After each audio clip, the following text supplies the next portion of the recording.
اعوذ باللہ من الشیطان الرجیم بسم اللہ الرحمن الرحیم۔ میں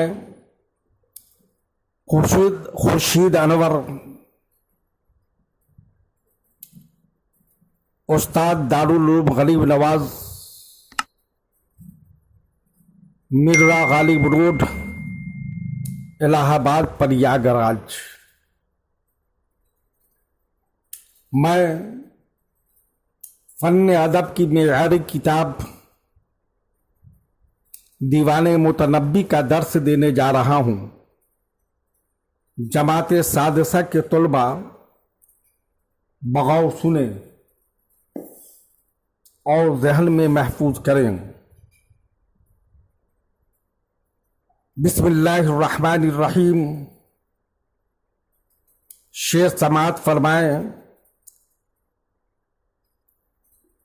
وَلَا جُدْتَ حَتَّى كِدْتَ تَبْخَلُ حَائِلًا لِلْمُنْتَهَى وَمِنَ السُّرُورِ بُكَاءُ۔ وَلَا جُدْتَ الجود بخشت کرنا، الجودہ تو عمدہ ہونا، اچھا ہونا، تبخلو البخلو بخیل ہونا، منتہا اسم مفعول مصدر انتہا حد کو پہنچ جانا، السرور خوش ہونا، بکاؤن مصدر رونا۔ ترجمہ ملاحظہ فرمائیے، تو نے بخشش کی یہاں تک کہ قریب ہے کہ تو انتہا کو پہنچ جانے کی وجہ سے پھر کر بخیل ہو جائے، اور خوشی سے کی وجہ سے رونا ہے، یعنی انتہائے بلندی سے واپسی ہوگی تو اس بلند مقام سے نیچے اترنا ہوگا۔ تو بخشش و فیاضی کے اس بلند مقام پر پہنچ چکا ہے کہ اب اس سے کوئی بلند مقام نہیں ہے، اور تیرا سلسلہ داد و دہش جاری ہے۔ وہ اندیشہ ہے کہ حد کو پہنچ کر نیچے آنا پڑے۔ جس طرح آدمی پہاڑ پر چڑھے اور چوٹی پر پہنچ کر بھی اس کا سفر جاری رہے، تو ظاہر ہے کہ دوسری سمت میں چوٹی سے نیچے اترتے ہوئے سفر کرنا ہوگا، کیونکہ اب بلندی ختم ہو چکی ہے۔ بالکل اسی طرح اس کی فیاضی ہے، جس طرح انتہائی خوشی میں آدمی کی آنکھوں سے آنسو نکل آتا ہے۔ معلوم ہوا کہ مسرت کی حد تمام ہو چکی تھی، اس لیے مسرت کے باوجود آنکھوں میں آنسو آنا جو غم کی علامت ہے۔ شعر ملاحظہ فرمائیے، ابدأت شیئا منک یعرف بدوءہ وأعدت حتی انکر الابداء۔ مختصر لغوی تجزیہ، ابدأت الابدأ شروع کرنا، یعرف المعرفت پہچاننا، بدوء مصدر ہے شروع کرنا، وأعدت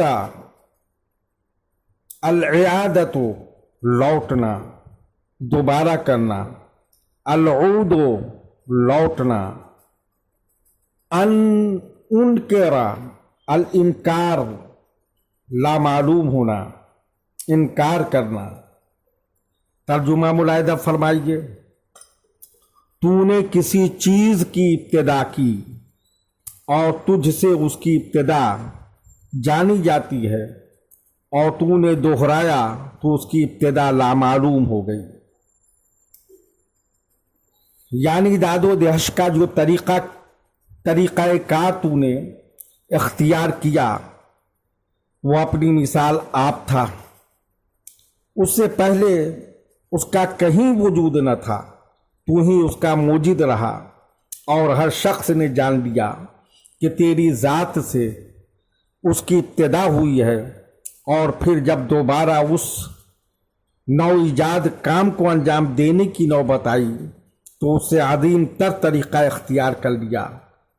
اس کی عظمت و فضیلت کے سامنے پہلے کارنامے کی اہمیت ختم ہو گئی، اس لیے اس کی ایجاد کو بھی لوگ بھول گئے۔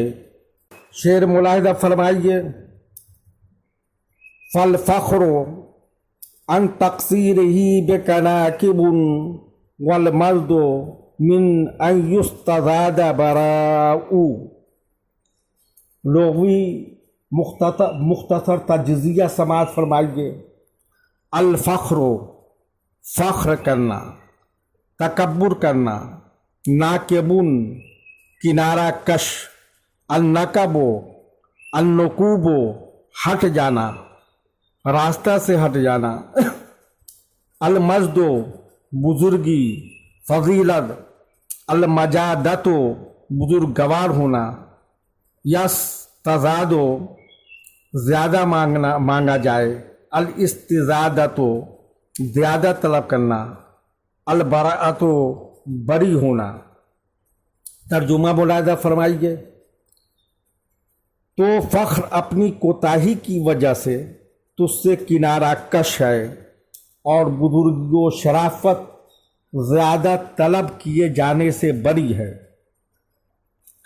یعنی قابل فخر کارناموں کے اعلیٰ مقام پر تو پہنچ گیا، اب فخر کے دامن میں اس سے زیادہ گنجائش نہیں ہے، اس لیے وہ اپنی کوتاہی کی وجہ سے تیری راہ چھوڑ کر ایک طرف ہو گیا ہے، اور شرافت و بزرگی کے خزانے سے تو نے اتنا حاصل کر لیا ہے کہ اب اس کے پاس اپنے لیے کچھ بچا ہی نہیں، اس لیے مزید طلب و سوال سے وہ بری الذمہ ہو چکی ہے۔ شعر ملاحظہ فرمائیں۔ فَإِذَا سُئِلْتَ فَلَا لِأَنَّكَ مُحْوِجٌ وَإِذَا كُتِمْتَ وَشَتْ بِكَ الْآلَاءُ وَإِذَا كُتِمْتَ وَشَتْ بِكَ الْآلَاءُ۔ مختصر لغوی تجزیہ۔ سئلت السؤال سوال کرنا، محوج الاحواج ضرورت مند بنانا، کتمت الکتمان چھپانا، وشت الوشا چغلی خانہ، اعلیٰ واحد الیون نعمت کے معنی میں۔ ترجمہ ملاحظہ فرمائیے۔ پس جب تجھ سے سوال کیا جاتا ہے تو اس لیے نہیں کہ تو حاجت مند بنانے والا ہے، اور جب تو پوشیدہ ہوتا ہے تو نعمتیں چغلی کھاتی ہیں۔ یعنی جب سوال کرنے والا اپنی ضرورتوں کا سوال کرتا ہے تو اس کا مطلب یہ نہیں ہوتا کہ تو نے ان کو سوال کرنے پر مجبور کر دیا ہے، اور جب تو پوشیدہ رہتا ہے تو تیرے انعامات پتہ بتا دیتے ہیں کہ انعام دینے والا یہیں کہیں موجود ہے۔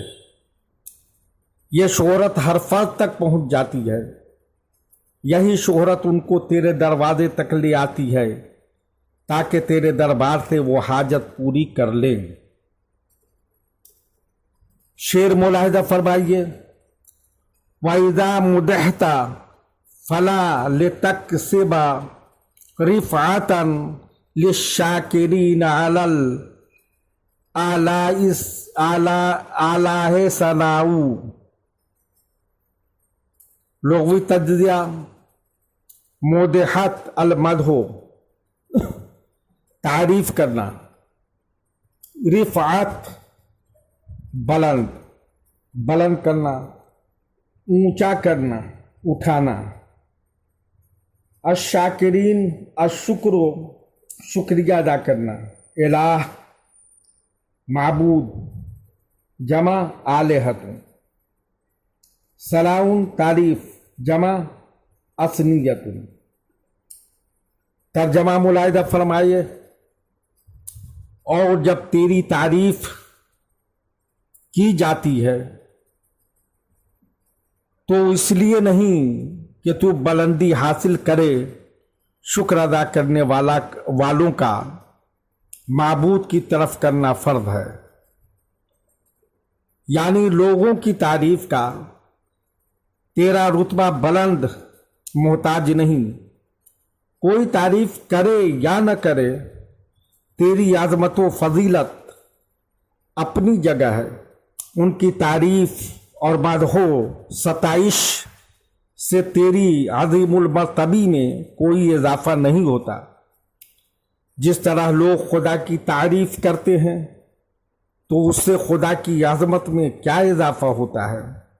ظاہر ہے کہ بالکل نہیں، وہ خود عظیم اور بلند مرتبہ، دنیا و ما فیہا سے بے نیاز اور بندوں کی تعریف کا محتاج نہیں ہے۔ خدا کی تعریف اور حمد تو صرف شکر گزاری کا فرض ادا کرنے کا ایک طریقہ ہے، اسی طرح تیری مدح، تیرے انعام و اکرام کی شکر گزاری کا ایک طریقہ ہے کہ تیری مدح کہی جائے اور تیری تعریف کی جائے۔ شعر ملاحظہ فرمائیے، وَإِذَا مُطِرْتَ فَلَا لِأَنَّكَ مُجْدِبٌ